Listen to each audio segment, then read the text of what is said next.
So I would like to invite the speakers of this panel just briefly here to the floor. We are a little bit over time, but we're not too much over time. And the first thing is I would like to say is Efkaristo, because I don't know if you realize that all the panel is a Greek speaker, even though not everybody is based in Greece, because Philip is based, for example, in Paris. But it has been a great pleasure to have you again with us. And we have covered issues of storage, we have covered issues of climate, but we have also covered aspects of different entities and value chains issues. So what I want to ask to all of you for 20 seconds of your knowledge on what is the most important regulatory or policy step that you feel that Greece or Europe needs to take in the next 2 years to unlock large-scale storage deployment or flexibility solutions such as aggregators or demand-side response. So keep it very short, and let's start with Olga, then we go to Philip, then we go to Dimitris, and then we go with Apostolos. Olga, you're first. Thank you, Ignacio. I have to say very briefly that it was very interesting because there was a legal and engineering and financial perspective to everybody, to all the presentations. Well, for me, I think that it has to be given to all the storage projects a priority in the grid. I know it's a very tricky thing to say right now in Greece, but I think they have to be prioritized.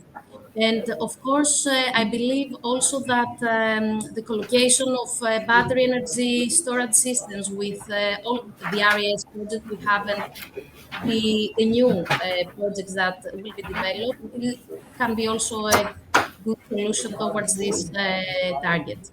Of course, the regulatory framework needs to be clear because the appetite we can see is there. And without this clean and clear regulatory framework, nothing will be concluded in the end. Excellent. Thank you so much. I keep priority in the grid as the main message from you, but also clearance in the regulation. Philip, your turn now. Thank you, Ignacio. So I would say twofold. The first one is, as I was mentioning in my presentation, to avoid unnecessary regulations such as the single legal entity, which I think is not going to help making electricity markets more flexible and more fit for purpose, quite on the contrary. In terms of demand response and wider flexibility regulation, clearly the network code on demand response. And I think with a very simple idea we need to give incentives for system operators to use flexibility more rather than just building grids. They have been doing that for decades. And now it was very clear in the previous presentation, it is a really big challenge. We need to build a new system for tomorrow. This is a challenge because we're going to connect millions of different devices, flexible devices and renewables, and that is a big change. So moving to a TOTEX approach and giving incentives for OPEX rather than just CAPEX is what seems to me one of the most important elements. Thank you very much. Excellent. Thank you so much, Philip. Now I give the word to Dimitrios and then Apostolos. Sorry.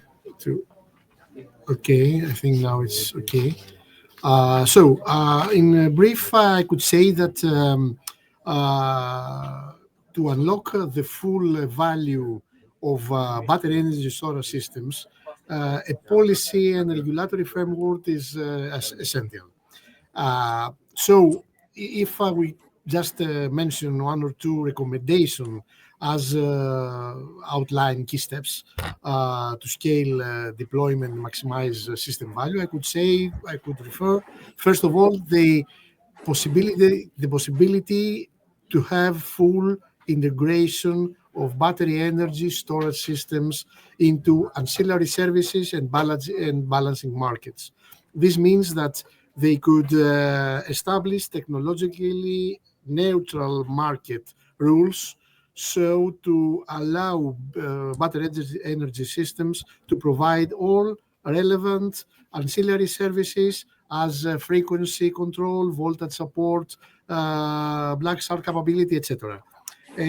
This means also to remove minimum size thresholds and allow sub-metering to enable aggregated participation for smaller distributed batteries.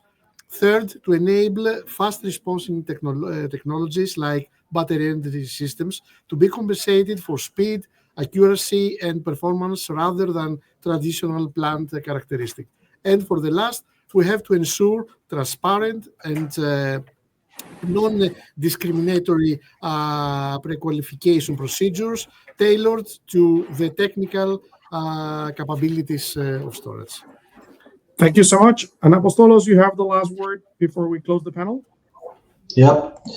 Okay. I mean, if I had to pick just one step, I mean, I would say, for example, I would say for sure that policy and regulation are essential, but also I would say that we need also a fully bankable flexibility market, a market that rewards stability and not just production. Storage is technically indispensable, but financially exposed because its value to the grid is not compensated in a predictable long-term way. We need a clear, standardized products for frequency, response, inertia support, voltage regulation, and most importantly, congestion relief. And we need them with multi-year contracting horizons. A bankable flexibility framework is the bridge between, I would say, the energy transition and the system stability. And I think in Europe needs to cross that bridge now. Excellent. With this very wise words from the panel, I would like to say thank you to you and also our colleagues from Optimus Energy that had to leave.